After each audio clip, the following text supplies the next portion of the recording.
Assalamualaikum warahmatullahi wabarakatuh. Kita masuk ke bab terakhir di semester 1, yaitu texture pen. Texture pen ini sudah sering kalian bahas, mungkin dari zaman kalian SD, SMP, dan sekarang SMA. Tapi Ibu harap di SMA ini ada jenjang peningkatan kalian dalam materi texture pen. Oke, kita lanjut ke slide selanjutnya. Yang akan kita bahas di materi ini yang pertama nanti akan ada pemahaman cerpen, ada nilai-nilai dalam cerpen, ada demonstrasi nilai-nilai dalam cerpen, kemudian ada unsur pembangun cerpen, dan terakhir ada penyusunan cerpen. Oke, di bagian pemahaman cerpen nanti akan Ibu bahas pengertiannya dulu, kemudian ke ciri-ciri, lanjut ke jenis-jenis cerpen. Cerpen, cerita pendek. Ini mah udah sering banget ya dibahas dari kalian SD sampai SMP, dan ini akan dibahas lagi di SMA. Tapi Ibu harap kalian bisa lebih oke materi ini ya. Oke, cerpen di sini biasanya itu kurang dari 10.000 kata. Dalam cerpen ini wajib ada memberikan kesan tunggal pada satu tokoh dan satu situasi yang habis dibaca dalam sekali duduk. Kenapa di sini memberikan kesan tunggal pada satu tokoh? Karena di sini cerpen. Cerpen itu ceritanya singkat. Kalau nanti kalian banyak tokohnya, itu nanti akan panjang ceritanya. Jadi bukan cerita pendek lagi, tapi menjadi sebuah novel. Ciri-ciri cerpen. Yang pertama itu panjang karangan lebih kurang 10 halaman. Lebih kurang 10 halaman. Kemudian habis dibaca sekali duduk. Tidak menggambarkan semua kisah para tokohnya. Di sini kalau ada menceritakan lebih dari satu tokoh, berarti tidak usah menceritakan semua tokoh.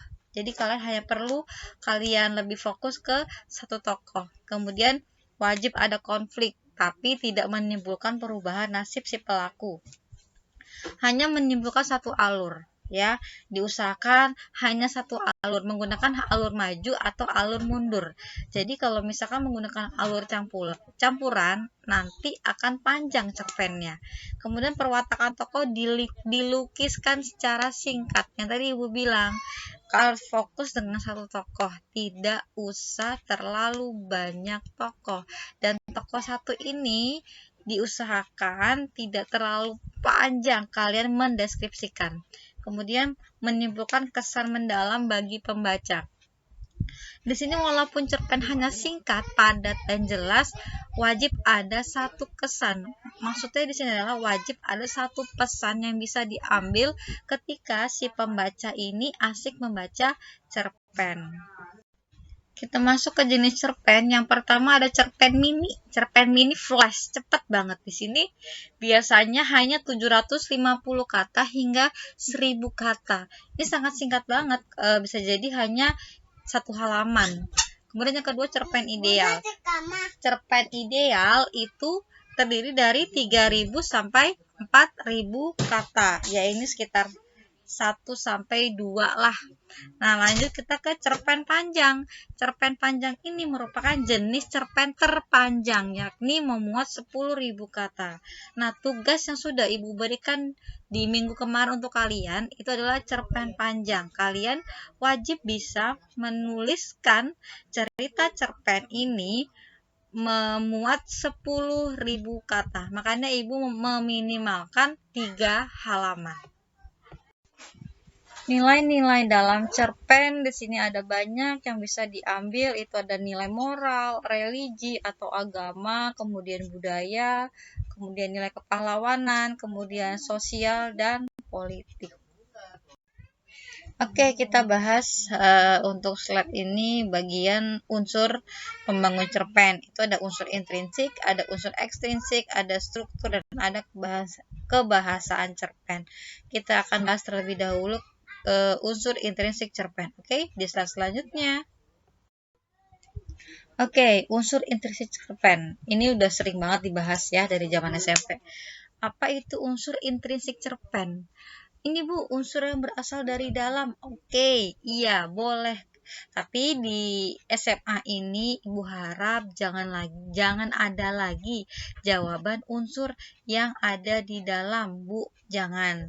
Jadi unsur intrinsik cerpen adalah unsur yang membangun sebuah karya sastra. Di sini karya sastranya berupa cerpen. Diibaratkan unsur intrinsik cerpen ini adalah seperti misalkan unsur yang membangun sebuah rumah itu ada semen, batu bata, ada kerikil dan lain-lain. Itu unsur penting atau unsur yang sangat membangun sebuah rumah. Nah, kalau di sini unsur intrinsik cerpen, unsur penting dalam membangun sebuah karya sastra berbentuk cerpen, ini ada tema, ada alur itu ada 3, maju, mundur, campuran, ada latar, tempat, suasana, dan waktu. Penokohan itu ada antagonis, ada tritagonis, ada protagonis, dan kemudian sudut pandang, ada sudut pandang orang pertama, sudut pandang ketiga, dan amanat. Amanat ini pesan. Seharusnya ini ada lagi masuk ke gaya bahasa, ya. Gaya bahasa di sini menjadi unsur intrinsik cerpen yang ke-7.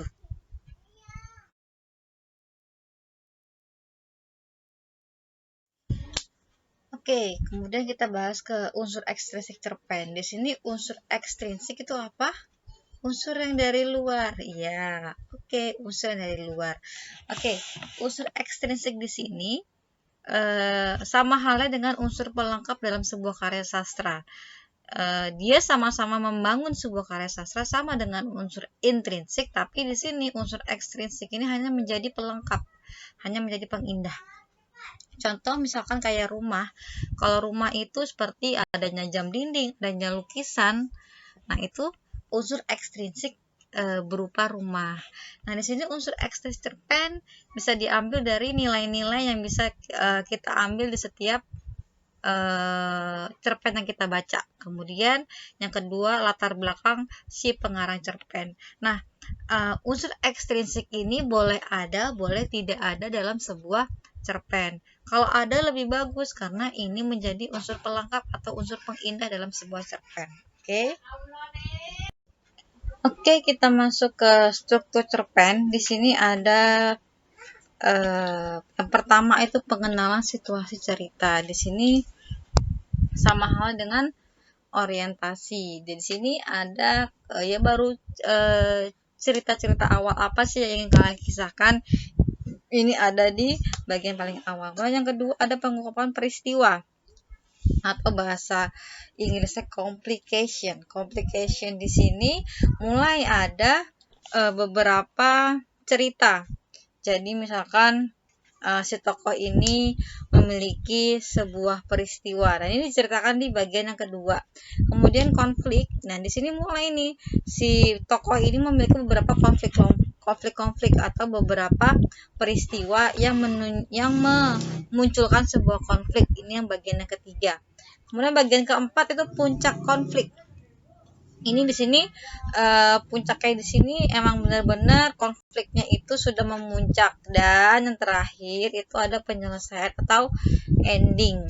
Dan di sini ending di sini bisa sama halnya dengan coda.